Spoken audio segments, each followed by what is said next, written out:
What did doves have to do with Thebes? An inscription at Ramesses III's mortuary temple in Thebes records 4 doves having been released to the 4 corners of the horizon to share the news of the coronation and the ongoing maintenance of Mart, or good order. These were homing pigeons.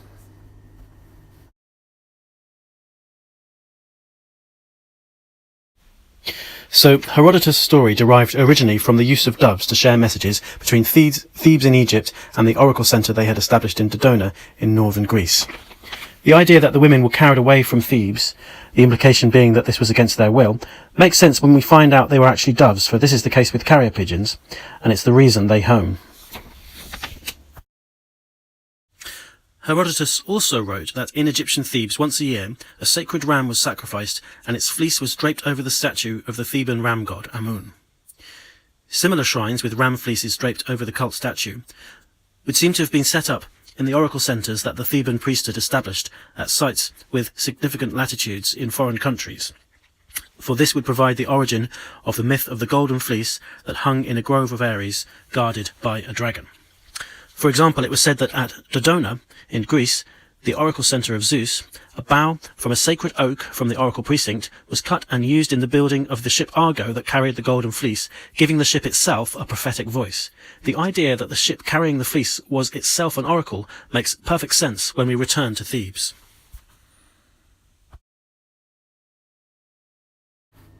To understand what the Argo had to do with the oracle centre, and why the boat carrying the ram could itself be prophetic, we need to be aware that the statue of Amun, carried on a sacred boat in Thebes, functioned as a prophetic oracle.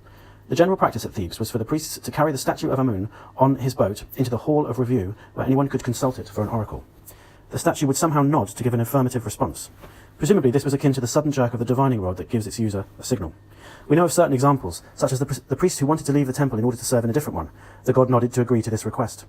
Another example is recorded on a papyrus in the British Museum.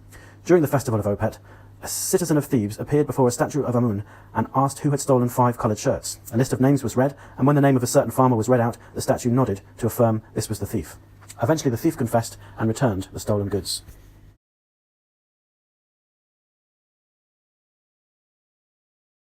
So the Argo carrying the fleece can be understood to be a sacred boat carrying the cult statue of the ram god Amun, like the one carried in procession at the Opet festival in Thebes, and draped in a sacrificial ram's fleece, and this same statue functioned as an oracle.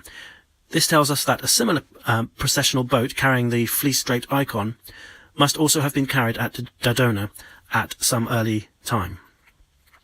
We've already seen that latitude can be found from the noon sun elevation at the equinoxes.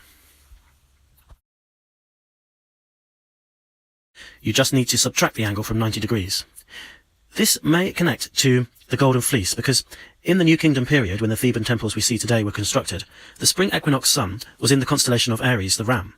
For the Greeks, Aries, without question, represented the special ram that had the Golden Fleece.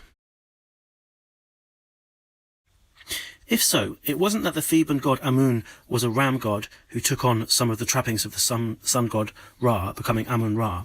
It was that Amun-Ra, a sun god, became dressed in the celestial cloak of the starry ram, who rose up at the equinox due east on the primordial mound.